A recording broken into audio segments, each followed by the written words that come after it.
El día de hoy vamos a analizar la relación esquiva entre petróleo y desarrollo en el Ecuador. El país acaba de cumplir 50 años de exportar petróleo de origen amazónico. Vamos a tratar de hacer una evaluación de este periodo largo de tiempo, de este medio siglo transcurrido en un ambiente que, si bien transformó profundamente la economía y la sociedad del Ecuador, ha dejado mucho que desear.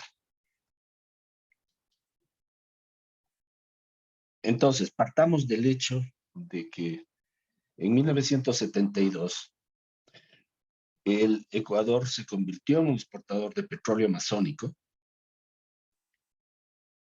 que fue descubierto en el año 1967 por Texaco, en el norte de la Amazonía, y desde entonces este producto se convirtió no solamente en el primer producto de exportación del país, sino en el eje estructurador, el eje vertebral de la economía nacional.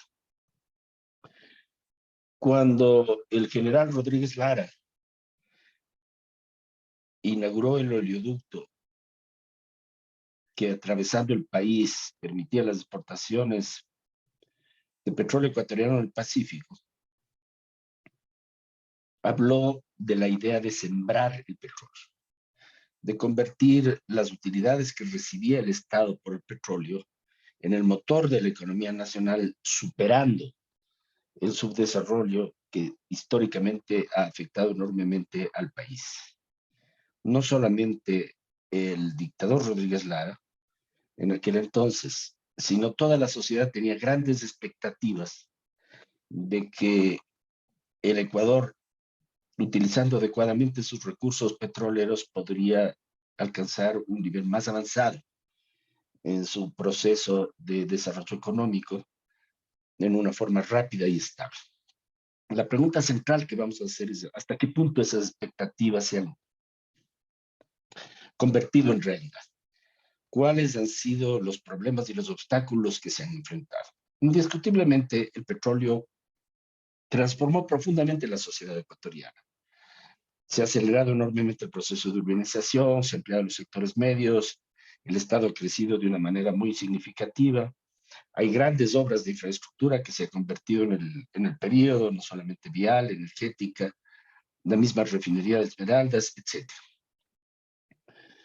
Pero al parecer, los efectos de todo este cambio en una mejora sustentable y equitativa en las condiciones de vida de la población, que identificamos como los objetivos principales del proceso de desarrollo, se han cumplido en una forma muy limitada. Vamos a tratar de hacer una evaluación de estas transformaciones desde la perspectiva de la economía política del desarrollo, basados en 4 dimensiones de análisis: la económica, la social, la ambiental y la política. Vamos también, de alguna manera, a apoyarnos en una gran discusión teórica que ha habido en relación a los obstáculos que enfrentan países en desarrollo, principalmente países petroleros en desarrollo, aunque la teoría también se ha aplicado para países mineros en desarrollo, que se llama la teoría de la paradoja de la abundancia. Varios estudios recientes al respecto nos indican que, si bien esto no aparece como una especie de maldición, como algo inevitable, y hay muchos países que lo han logrado superar, la mayor parte de los países en desarrollo que basan su economía en las exportaciones de petróleo comparten ciertos problemas fundamentales, como un crecimiento económico volátil, inestable, con bajo crecimiento,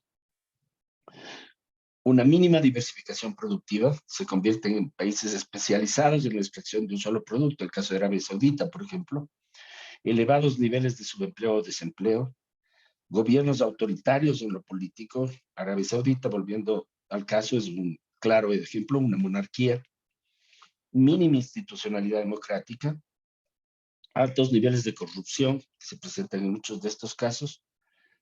Venezuela es un buen ejemplo. Mayores posibilidades de conflictos internos o guerra civil. El caso de Yemen, por ejemplo, el caso de Irak. Si bien existen casos extremos, de algunas o todas de estas manifestaciones, entre los que pueden mencionarse Venezuela, Yemen o Irak, y hay algunos países que de una manera muy limitada han sido afectados por estos obstáculos, como el caso de Colombia, que por otro lado muy recientemente se ha convertido en un país predominantemente petrolero. La pregunta central es dónde se ubica en el Ecuador. ¿Hasta qué punto el desempeño a lo largo de este último medio siglo de la economía y la sociedad ecuatoriana nos permiten identificar algunos de estos factores de la paradoja de la abundancia y su efecto negativo sobre el desempeño económico, social y político del país? Comencemos por la economía. Aquí tenemos un cuadro que nos indica el ingreso por habitante en el Ecuador, descontando los efectos de la inflación por la paridad de países del poder adquisitivo. Desde 1950, cuando por primera vez el país midió su Producto Interno Bruto, en su población, tuvimos el primer censo poblacional, hasta, en este caso, estamos ampliándolo con proyecciones del Fondo Monetario Internacional hasta el 2027. ¿Qué es lo que se encuentra en este gráfico? En este gráfico encontramos, en primer lugar, una enorme inestabilidad económica en el largo plazo. Al contrario de lo que pasó antes de que el Ecuador se convierta en un país petrolero, es decir, durante el periodo bananero, vimos que durante el periodo bananero el país experimentaba un crecimiento relativamente estable, sin grandes perturbaciones, sin grandes crisis. Cuando en el año 72 el Ecuador se convirtió en un país petrolero, los primeros 10 años experimentamos lo que se conoce como el boom petrolero. Un crecimiento muy rápido que culminó en el año 82 cuando se inició la crisis de la deuda. Luego tenemos un periodo también muy prolongado que yo lo he caracterizado como que dura hasta el año 2004, que le llamamos de ajuste estructural, de aplicación de las políticas del Consenso de Washington. En este caso, el Ecuador tuvo una actitud, un comportamiento fuertemente declinante, una crisis económica prolongada que duró, en este caso, más de 20 años, con muy limitadas perspectivas de recuperación. Un impacto económico mucho más fuerte que el que afectó durante el mismo periodo de tiempo a otros países latinoamericanos. Luego se da paso a un tercer periodo que yo le he calificado como el periodo neoextractivista, en el cual hubo una enorme recuperación económica, pero principalmente originada en una elevación muy fuerte de los precios internacionales del crudo, por la expansión gigantesca que en ese momento tuvo la demanda china. Pero este periodo no duró para siempre. En el año 2014 vuelven a caer los precios del petróleo de una manera bastante dramática, y a partir de entonces el Ecuador ha experimentado varias crisis. La más reciente fue la del COVID en el año 2020, que todavía no ha sido superada, y las proyecciones hasta el 2027 del Fondo Monetario Internacional, esto quiere decir para los próximos 5 años, nos permiten visualizar una recuperación más bien lenta. En resumen, crecimiento lento. Se ha demostrado que el crecimiento promedio durante el periodo petrolero ha sido inferior al que tuvo el Ecuador antes del petróleo. Un crecimiento sobre todo inestable. ¿De qué depende este crecimiento? Aquí tenemos en la pantalla la evolución en el mismo periodo de tiempo. Bueno, en realidad desde el año 72, 1972, cuando el Ecuador comenzó a exportar petróleo, de los precios del petróleo en el mercado mundial, descontando la inflación. Por eso son los precios reales del petróleo ecuatoriano. Y vemos que, primero, que estos precios muestran una enorme inestabilidad. Han fluctuado desde valores máximos, una vez descontada la inflación, superiores a los $100 por barril, que se dieron hacia el 2013-2014, o antes me parece que en el 2007, hasta valores extremadamente bajos. Por ejemplo, en el año 99, el Ecuador vendía su petróleo a $7. ¿Sí? Bueno, entonces, aquí encontramos algo muy importante. Si el petróleo es el principal producto de exportación del Ecuador, la variable más importante que permite evaluar su potencial de crecimiento, de expansión y en última instancia de desarrollo, tiene que ver con el precio del petróleo. Pero el precio del petróleo, primero, es inestable. Segundo, está sujeto a ciclos enormes de mediano plazo, de enormes fluctuaciones. Y tercero, lo que es más importante, no está de ninguna manera bajo el control del país. El Ecuador en el mercado petrolero internacional aporta con una cantidad que es insignificante y por consiguiente no tiene ninguna capacidad, sea que se encuentre en OPEP o fuera del OPEP, para controlar los precios internacionales del crudo. De tal manera que esto es una variable exógena que nos afecta fuertemente. Aquí tenemos la comparación de estos gráficos. En el lado izquierdo, ustedes pueden observar en azul la línea que representa un índice del crecimiento, digamos, del ingreso por habitante, y en el rojo vemos la misma curva de los precios de petróleo.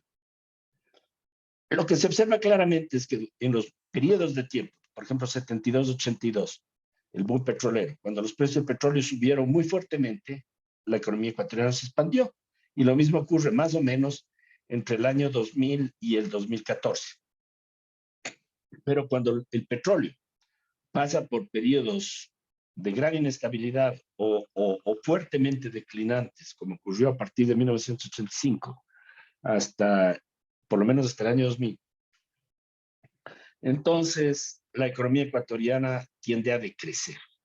Aquí hemos hecho un análisis estadístico muy simple, en el cual relacionamos la tasa de crecimiento de la economía ecuatoriana cada año con el precio del petróleo. Encontramos una asociación positiva, estadísticamente significativa. Esto significa básicamente que cuando los precios del petróleo son altos, el crecimiento de la economía es alto. Y cuando los precios del petróleo son bajos, el crecimiento de la economía es muy bajo o incluso se torna negativo. Y que esa asociación es significativa. Eso quiere decir no obedece simplemente al azar. Aquí tenemos otra característica muy importante del comportamiento de la economía nacional.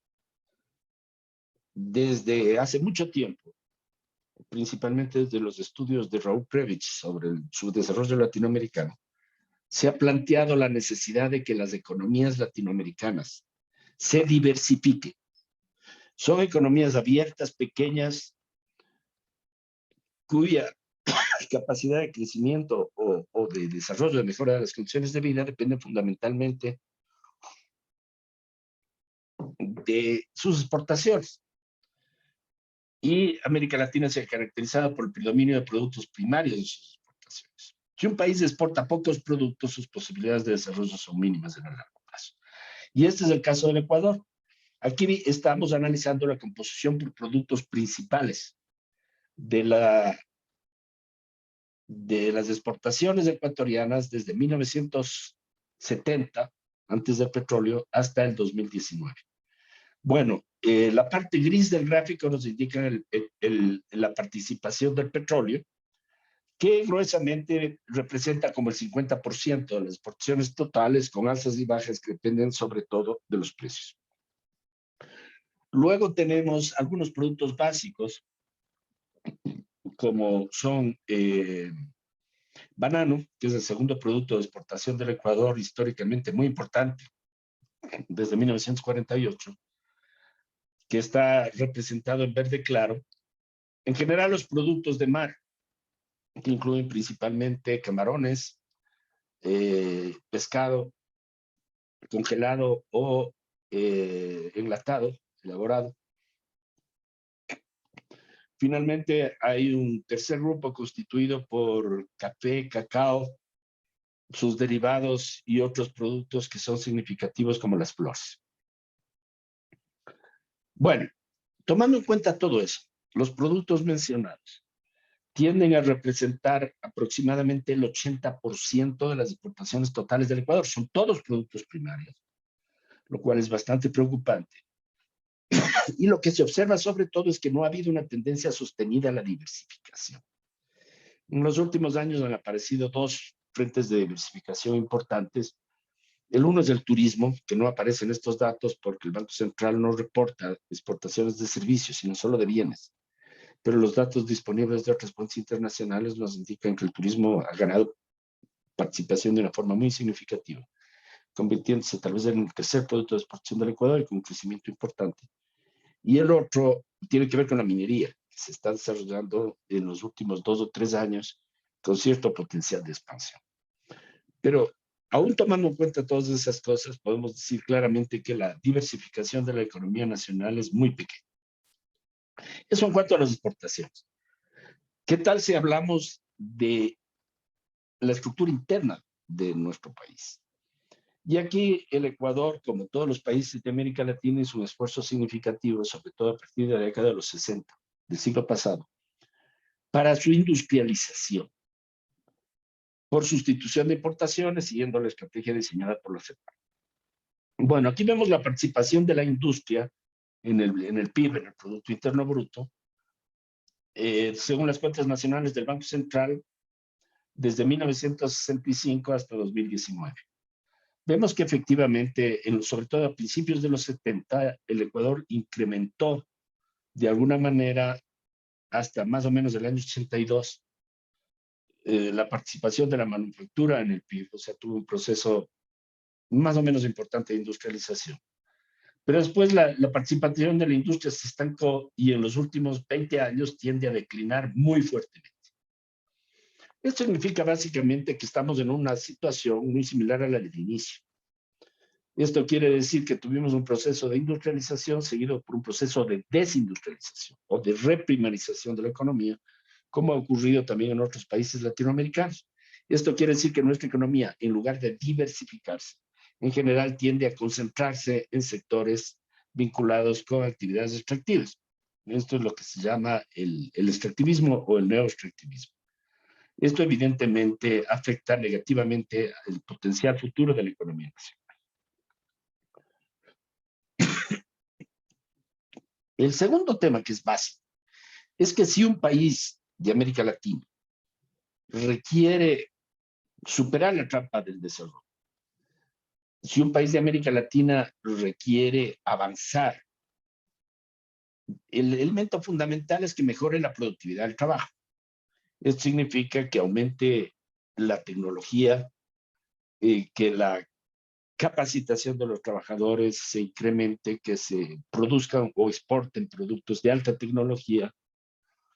En definitiva, un proceso de crecimiento de la complejidad tecnológica de la economía y de las exportaciones del país. Eso en el caso ecuatoriano ciertamente no se ha dado. Aquí tenemos un estudio reciente del BID que nos muestra cómo la productividad total de factores, que es una variable que en economía nos permite conocer justamente la capacidad del país para que cada trabajador en una jornada de trabajo con cierto capital pueda producir más. La productividad del trabajo en el Ecuador, más o menos desde el año 76 hasta el 2016, se ha mantenido constante con periodos declinantes, como fueron los años 80, periodos de mínima recuperación y en los últimos años ha vuelto a caer. En definitiva, no hay una mejora en la productividad del trabajo. Esto significa que el Ecuador no ha transformado su estructura, su potencial estructura productiva en un periodo de tiempo sumamente largo. Si no mejoramos la productividad del trabajo, muy difícilmente podemos tener posibilidades de superar la trampa de las economías extractivas como lo hemos mencionado. Pasemos a lo social. Aquí tenemos dos variables importantes. La primera es el empleo. Aproximadamente la mitad de la fuerza laboral en Ecuador se encuentra subempleada. Esto quiere decir que trabajan normalmente en condiciones de muy, muy limitada productividad. En el sector informal urbano, muchas economías campesinas tienen la misma situación en el campo. Y esta situación afecta a aproximadamente la mitad de la fuerza de trabajo en el Ecuador. Durante el periodo de crecimiento, que corresponde al periodo 2007-2017, sobre todo hasta el 2014, cuando los precios del petróleo fueron favorables para el país, se logró una expansión importante, sobre todo el sector público, lo que condujo a una reducción significativa del subempleo. Pero apenas los precios del petróleo comenzaron a declinar, el subempleo, que está medido aquí en la línea roja, volvió a crecer y sobre todo lo ha hecho de forma muy, muy significativa a partir de la pandemia del COVID. Como resultado, estamos en una situación comparable a la que teníamos en el año 2007. Respecto a la pobreza, tenemos una situación similar. Aquí tenemos la pobreza y la extrema pobreza en el Ecuador en el mismo periodo de tiempo a partir de encuestas de hogares procesadas en la Universidad Andina y los resultados son similares. Una tendencia a la declinación que fue más o menos importante de la pobreza entre el 2007 y el 2014, seguido de la reversión de este proceso. Bueno, significa básicamente que el subempleo, que afecta casi la mitad de la población, y la pobreza, que afecta a aproximadamente entre el 30 y el 40% de la población, de acuerdo a cómo se mida, son problemas masivos. Son problemas masivos que no han sido superados y que no tienen una tendencia estable a declinar. Por consiguiente, las ganancias en desarrollo social son mínimas. Finalmente, si vemos el tema ambiental, encontramos que desde el inicio de la extracción petrolera en el Ecuador hasta el presente, la selva amazónica ha perdido aproximadamente el 13% de su extensión y un porcentaje parecido se encuentra degradado. Varios estudios internacionales nos muestran que la selva no tiene una resiliencia infinita. Esto quiere decir que si superamos ciertos límites, la selva puede comenzar a perder humedad, combinando los efectos de la deforestación, que es un proceso irreversible, con los efectos del cambio climático.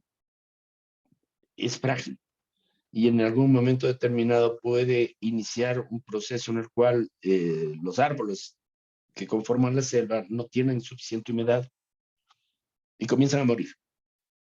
Este peligro es bastante grave, se ha mantenido en los últimos años y puede representar un potencial peligroso. No solo eso, sino que el Ecuador es un país mega diverso. El Ecuador en la selva amazónica tiene los mayores niveles de biodiversidad y de endemismo en toda la Amazonía, hasta donde se conoce, sobre todo en el Parque Nacional Yasuní. Y todas estas áreas se encuentran amenazadas. El Ecuador no ha respetado los parques nacionales. Actualmente hay varios proyectos para expandir la extracción petrolera al interior del Parque Nacional Yasuní. Y estamos destruyendo la base fundamental que puede permitir la diversificación del futuro del país. Esto sin tomar en cuenta los impactos ambientales negativos sobre la salud humana que ha tenido la extracción petrolera. Por consiguiente, algo que se olvida es que los costos ambientales de la extracción petrolera han sido sumamente altos. Vamos a pasar ahora a una breve visión de ciertas variables políticas. Yo estoy graficando en la representación que ustedes ven dos variables, un índice de democracia, hay varios de ellos, The Economist tiene una, el que estoy utilizando proviene de una universidad alemana, que clasifica a la mayor parte de los países del mundo, son datos del 2020, por la calidad de sus instituciones democráticas, y por otro lado un índice de transparencia, basado en Transparency International, que se basa en una evaluación de la percepción de la corrupción. Mientras más alta sea la corrupción, más baja es la transparencia. Bueno, aquí están más de 100 países. Yo he colocado en rojo los países petroleros en desarrollo. Y aquí se observa que estos países, como lo habíamos mencionado, tienden en general a tener estructuras políticas con muy poca democracia. Muchos de ellos son países monárquicos, Qatar, Arabia Saudita, Emiratos Árabes Unidos, etcétera, o democracias muy frágiles. Y por otro lado, presentan también en muchos casos altos índices de corrupción, bajos índices de transparencia. ¿Sí? Nigeria, por ejemplo, es un caso típico de muy baja institucionalidad democrática y muy alta corrupción. Bueno, este análisis no lo vamos a hacer en detalle, pero vemos que el Ecuador se ubica en una posición muy poco privilegiada. a nivel internacional. Es decir, la calidad de sus instituciones democráticas es muy débil, tenemos un índice aproximado de 50, y el índice de transparencia en el Ecuador también se encuentra por debajo de los 40 puntos, lo que significa, y esto se ha mantenido así desde hace mucho tiempo, con claros indicios de un alto nivel de corrupción. Esto quiere decir que el gobierno ecuatoriano carece de institucionalidad, tiene serias limitaciones en su institucionalidad.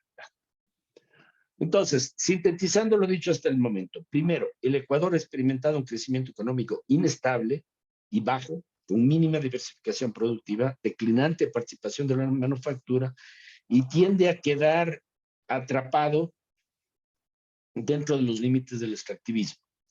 Segundo, el subempleo y la pobreza, para citar solo dos de las variables sociales, pero hay muchas, siguen afectando en forma masiva a amplios sectores de la población.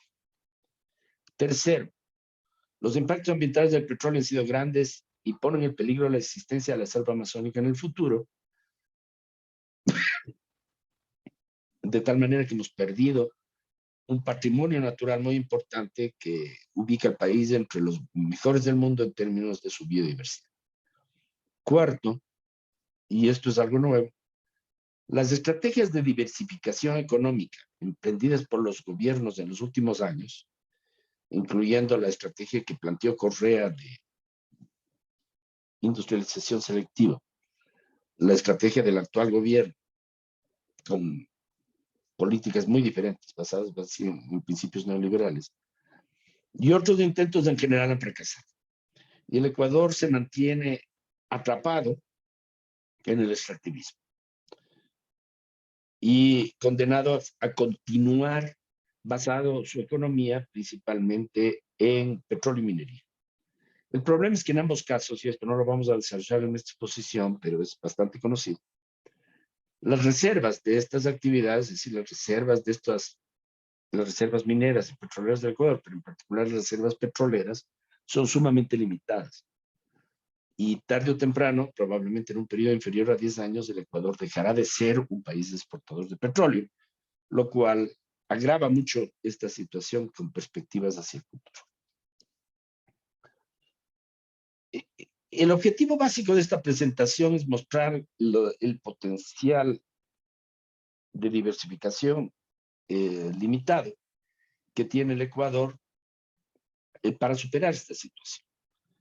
Esto no quiere decir que no haya, por su patrimonio cultural, por su nivel educativo y sobre todo por su patrimonio natural, un enorme potencial de diversificación en el caso de la economía ecuatoriana. La economía ecuatoriana ha sido muy generosa. La dotación de factores del Ecuador es muy grande. El Ecuador tiene un enorme potencial de diversificación. Pero para alcanzar esa diversificación se necesita básicamente una acción eficiente del Estado, porque las leyes del mercado por sí solas, como se ha demostrado en la gran experiencia histórica del país y también de América Latina a lo largo de más de 100 años, no son suficientes para permitir esa diversificación. Se necesita que el Estado cree ventajas competitivas, que el Estado promueva una mejora sustancial en los niveles de ciencia y tecnología, que el Estado cree condiciones para una diversificación. Desafortunadamente, para eso se necesita un Estado eficiente. La institucionalidad democrática del país es deficiente. Y aquí tenemos varios indicadores que no es necesario detallar, que son ampliamente conocidos. Ausencia de partidos reales. En el Ecuador teníamos más de 300 partidos inscritos en las últimas elecciones locales. Ninguno de ellos tiene una institucionalidad como tal. Los pocos partidos políticos históricos del Ecuador se han debilitado enormemente. La institucionalidad de los partidos está seriamente afectada, como se puede ver en la actual estructura del Congreso. Hay una debilidad crónica en todos los poderes del Estado. El sector ejecutivo ha perdido, yo diría, incluso un conjunto de objetivos claros que puedan permitir avanzar en el proceso de desarrollo nacional. El poder legislativo normalmente obstruye al ejecutivo, carece de una visión de largo plazo. El poder judicial ha estado en varios ejemplos y en varios casos cooptado por grupos de interés vinculados a la economía ilegal, a intereses petroleros, por ejemplo, la virtual ausencia de una capacidad de gestión del Estado. O sea, el Estado ni siquiera tiene un cuerpo coherente, competente, para establecer las bases de un plan nacional de mejora de las condiciones de vida en el mediano y largo plazo. Eso no ha existido en el Ecuador. El último intento fue el Semplades, que ha sido disuelto. Y el Ecuador carece incluso de una seria capacidad institucional de planificación. Otro elemento que no vamos a analizar en detalle, pero que ha sido mencionado muy importante, es el carácter rentista de las élites económicas. Las élites económicas básicamente se han beneficiado de la generosidad de la naturaleza y de los salarios baratos en el Ecuador, y normalmente han visto una escasa necesidad de mejorar sus niveles de inversión, de profundizar en mejoras de tecnología, de diversificar la economía, y utilizan el Estado para obtener ganancias en el corto plazo. Este tema no solamente se vincula al petróleo y a la minería, sino a otras actividades importantes en el Ecuador, históricas, muy importantes, como el caso del banano, el cacao principalmente. Finalmente, quiero mencionar que hay algunos estudios que nos muestran que, sobre todo en los últimos años, los niveles de corrupción alcanzados por el gasto público en el Ecuador son impresionantes. Hay un estudio reciente que muestra que entre el 2007 y el 2017 el Ecuador perdió entre 30 y 70 mil millones de dólares, ¿sí?, por corrupción. Aquí hay la referencia y ustedes pueden consultar la fuente, pero no es la única. Hay varios estudios recientes que confirman eso, incluso hechos por algunos organismos internacionales. Esta es una situación en la cual tenemos un Estado débil afectado por falta de institucionalidad democrática, por falta de corrupción, y por consiguiente las perspectivas futuras del Ecuador tienen algunas limitaciones. Es imperativo tratar de superar los límites de las economías extractivistas, principalmente del petróleo y la minería. Pero para eso necesitamos instituciones y necesitamos transparencia. Y también necesitamos un potencial que afortunadamente el Ecuador sí tiene. Pero se necesita un cambio fundamental en las estructuras políticas, en los niveles de participación. Por consiguiente, el esfuerzo que es necesario hacer en ese sentido es un esfuerzo difícil en el mediano y largo plazo. Bien, con esto terminamos la presentación del día de hoy.